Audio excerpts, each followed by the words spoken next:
আসসালামু আলাইকুম। আমি জিয়া টেকনিশিয়ান আছি আপনাদের সাথে।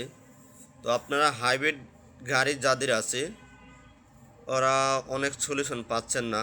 তো আমি আপনাদেরকে সলিউশনটা দিয়ে যাচ্ছি। যে এগুলো দেখলে আপনারা আশা করি অনেক কিছু বুঝতে পারবেন। হাইব্রিড গাড়ির ব্যাটারি কি অকালে নষ্ট হয়ে যাচ্ছে বা ড্যাশবোর্ডে ওয়ার্নিং লাইট চলে আসছে? এর মেইন কারণ হলো আপনার এই ছোট ফিল্টার।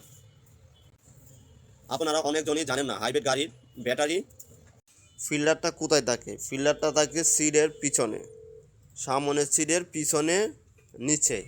তো আপনারা দেখেন আমি এখন এটা খুলবো, খোলার পরে কি পরিমাণ যে ফিল্টারে ময়লা তো আপনারা দেখতে পারবেন। আমি এখন খুলতেছি এটা।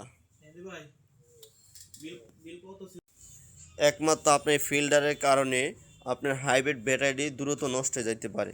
তো আপনারা এই ফিল্টারটি যদি আপনারা চেঞ্জ করে নেন তাহলে সবচেয়ে ভালো হয়। হ্যাঁ, না হলে দেখা গেছে আপনার অনেক সময় হাইব্রিড ব্যাটারিটা নষ্ট হয়ে যাবে। হাইব্রিড ব্যাটারিটা নষ্ট হয়ে গেলে আপনার কিন্তু একটা বড় ধরনের ক্ষতি হয়ে যাবে।